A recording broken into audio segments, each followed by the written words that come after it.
Morning peeps, I'm back again, only for a short time I suspect, because it's been a long day.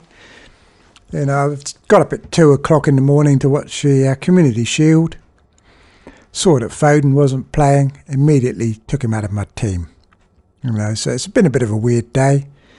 So I'm quite tired. I went to the gym. I normally go in the car, but I thought I'd walk for a change.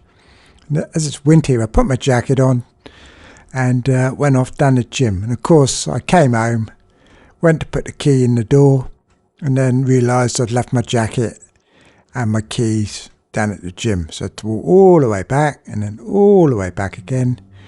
And it's meant this has been delayed a little bit because it's all very annoying. And one of those days, peeps. But I've taken Foden out. He had to go.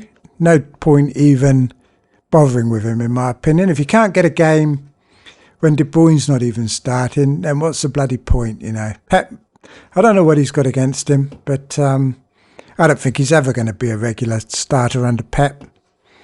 I don't know why he stays there, to be honest. A lot of people are saying the same thing.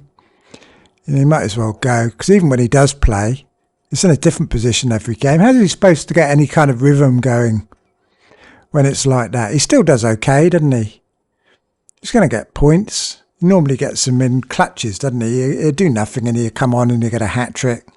Everyone will get him and he'll be back on the bench. So I think the best thing to do is just to pretend he doesn't actually exist. You know, a lot of people are doing that now. And so he had to come out, which meant I had to change my team. So I put Maddison in.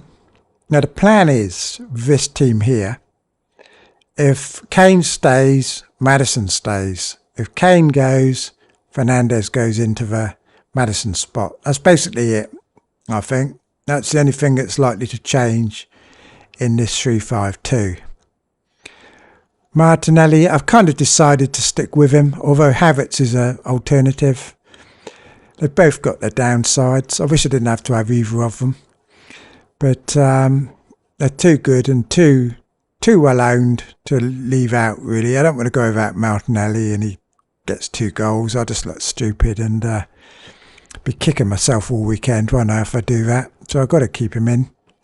I know Trossard would probably come on for him, probably on 59 minutes or whatever, and it'll be a disaster. But, you know, got to start with him anyway and wait and see what happens, because you could say that about all of them, really, couldn't you? Yeah, and the other thing, of course, I mean, everyone's got 3 Arsenal, haven't they? I was thinking this down at the gym. Everyone's got 3 Arsenal, but what do you really need 3 Arsenal? I mean, if you look at Martinelli, for example, everyone's comparing him with Odegaard and Havertz, but why aren't they comparing him with players from other clubs, like Maddison, Fernandes, Son, you know, all these other players playing for different teams that might get more points than Martinelli in the first 4 or 5 weeks, especially when Martinelli's only playing for 70 minutes. So I think we need to take the blinkers off a little bit and consider the fact that we might not actually need 3 Arsenal, although they do have very good fixtures. We're seeing that the points are likely to be spread all over the place, aren't they? I mean, even today, it's kind of an own goal, I think, wasn't it? Trossard would have got an assist. Nobody else got anything. Oh, look, here comes trouble. Trouble. She's going to be picking her team. This is what she's here for. You know, remember last time I did the videos, we were going to give her an interview and see who she was going to captain, weren't we? So maybe she'll give us a bit of advice. We'll have to wait and see. But she's put me off now. She's in my way. And probably wanting food. But anyway, what's she going on about? All right, let's have a look. Maddison. Yeah, so you don't really might not need 3 Arsenal. I mean, I'm going with 3 just because everyone else is, basically, and I don't want to stick my neck out. Because, like I said to you a few weeks ago, I've been reading through all my blog from like 2015 and trying to work out what I did then that I don't do now and recreate it. Recreate the conditions and the mentality, because I want to play like that rather than play like the 2022 version of me that I play as. Because the 2022 version would say, get Watkins out and get Jackson in. What do you reckon, Puss? Think that's a good idea? And we'd get Jackson in, and that's what I'd do. But the 2015 version of me, that used to win all those blooming mini leagues and finish in the top 1,000, would say that Watkins, a proven Premier asset, his stats have improved significantly since Emery turned up. He's in form. Villa have improved as a side. And what's not to like? Whereas Jackson, all we've got is a few friendlies and a little spate of goals at the end of a Spanish league last year. That's all we've got. But I tell you, peeps, I can see that looking at Jackson, I can tell. A lot of people are saying, oh, they're not getting him. And they haven't watched any friendlies, but they all know about Chelsea. But they haven't even watched them. Well, I can tell you, Jackson is blooming good. He's going to be good. He's the next Drogba. But maybe not straight away. So I've decided reluctantly, based on my 2015 me, that I've got to play it reasonably safe and go for the proven player over the one that my heart's telling me is going to do really well. So that's why I put Watkins in this draft. So that's my 3-5-2 draft with Sims on the bench. You see Sims there, who's no longer even in the league. So, but the good thing with that is he can't drop in price. So that's my 3-5-2 team, and this is the Cats team coming up. Now this is the 3-4-3. Now the difference here is that cheeky that cat. Well, Jesus, who's that just come out? Madison. Difference for this team is Madison's gone and Jackson's in. So I'm kind of still tossing up whether to go with this 3-4-3. This is one way to get Jackson in, where I don't have to sacrifice Watkins, because Watkins was beating him in my assessment in the head-to-head comparison between those two. But if I have three strikers, then I think Jackson's not a bad third striker. The question I have to ask myself is, will Jackson score more points than Madison would in midfield? Again, if Kane goes, it's not an issue because I wouldn't have Madison anyway. But if Kane's staying, am I better off with Madison or Jackson? First couple of... Yeah, it's tricky, isn't it? I think Chelsea edge it on fixtures. I'm not sure, but I'd feel more comfortable taking a punt on Jackson in the 3-4-3 than in a 3-5-2 because he's only my third striker, so it's not so bad. And the other one, of course, is Pedro, isn't it? The Brighton one. I don't know if I'm sleeping on him or whether, I know he got a penalty, didn't he? Brighton have got Luton. But do I really want three Brighton players when they've only got three decent games and then you have to start getting rid of them? And it's like, I'd probably be getting rid of him for Jackson, which would probably end up costing me 4 points. So like putting Jackson in straight away, I think, is a good move. But the other choice, of course, here is... No, there isn't much choice. This is a bit less flexible, isn't it, this team? A bit less flexible. Because supposing I wanted to get Fernandes in this team, supposing Fernandes scores a brace and looks absolutely fantastic in game week 1, with this setup I've got no way to bring him in apart from really either taking out Rashford, which I probably wouldn't want to do, would I? Because if one was playing well, the other would be. And I wouldn't want to take out my Arsenal players, and I wouldn't better probably afford... I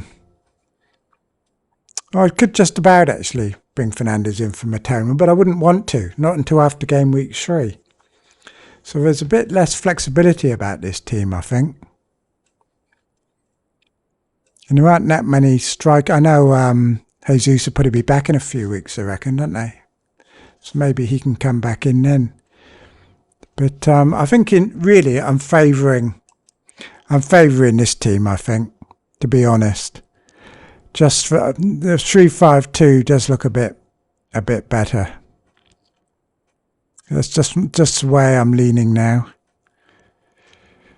But, we've got, mind you, when Nkunku comes back, and Chelsea have got these great fixtures, I might want 3 up front again. But the thing is, if you save up a free transfer, it's really easy to switch between a 3-5-2 and a 3-4-3 anyway. People go on about like they're set for life, but they're not. It only takes 2 transfers, and you can go back again to the other formation. So all you've got to do is save up a transfer, and you can do it in 1 week.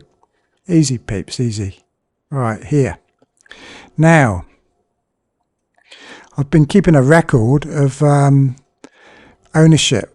Now, it changes every day. It hasn't been changing much, but I started recording it yesterday before the Charity Shield, Community Shield. I keep doing that, don't I? The Community Shield, and just to see ownership changes.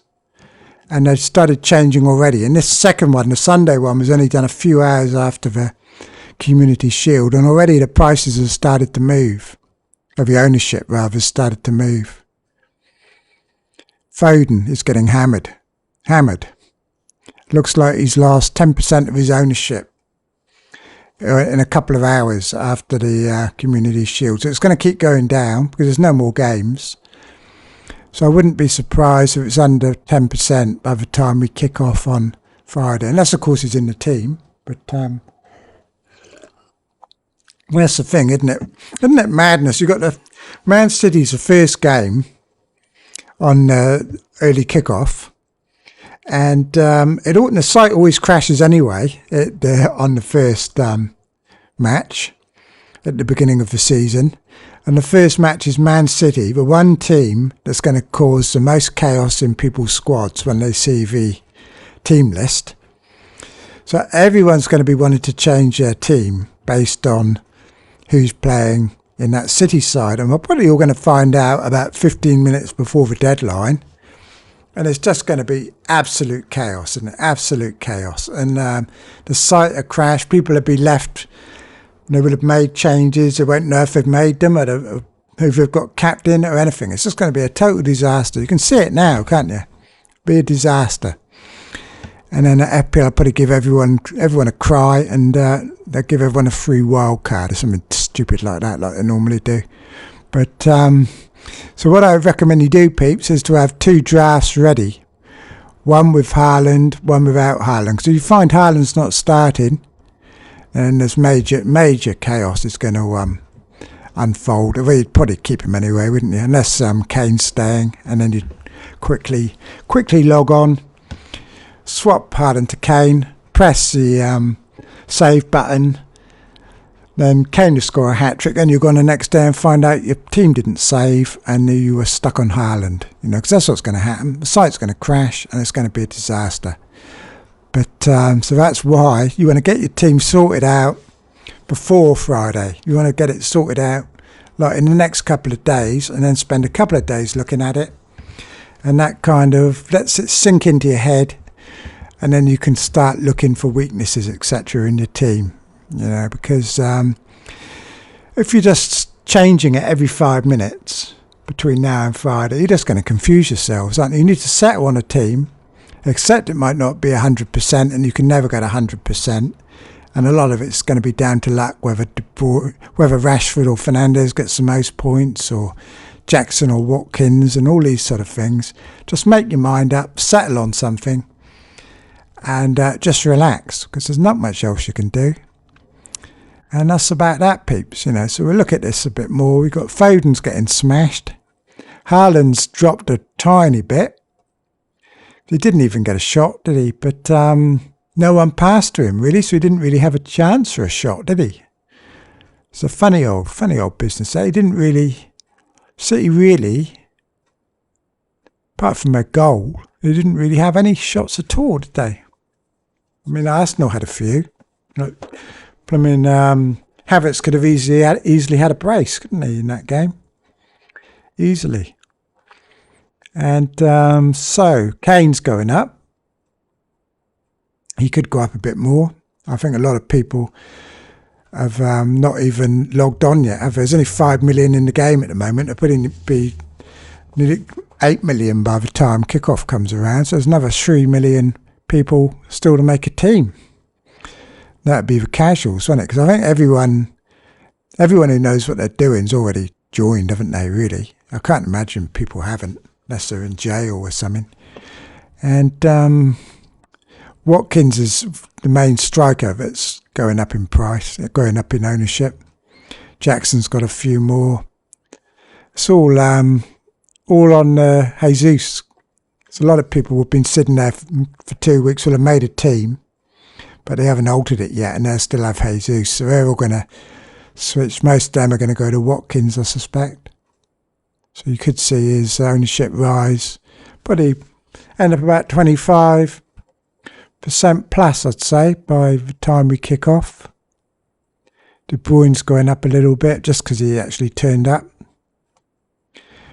Rashford's going up, which is quite surprising, because I don't think Rashford's done much, has he, to make his price go up, but it's going up anyway. Keep saying price, but it's up in ownership. And that's about it, peeps, really. So main takeaway is sort yourselves out, get your team in, get it done by about Wednesday, and then sit back, wait for the presses, and just relax and start to think of the players in front of you that are actually your team now, rather than just placeholders, just to give you time to get used to them and kind of have an overview, and don't try and rule anything out, try and look at it from a distance so you can see what's what. Anyway, peeps, I'm off now because I've had enough, and I need an afternoon kip, to be honest. So like I said, it's been a long day, 2 a.m, and it's now 2:30 p.m, so I've been up a long time, 12 hours. Me and the cat are off for a lie down because we've had enough. Right, so that's it. So I'll be doing my blog later and putting some things down on paper if you prefer that, because it'll be more a bit more studious, and I'll probably have a few insights there that I haven't had here, because I was going to talk about price rises and price changes and that, but there's not much point doing that until the season starts, is there? Because I read a good article yesterday. Anyway, peeps, I'm off now, so like and subscribe, and I'll talk to you all in a few days. Okay, and hopefully my team hasn't changed, and you will have all got your team sorted out too. Okay then, so cheers for now.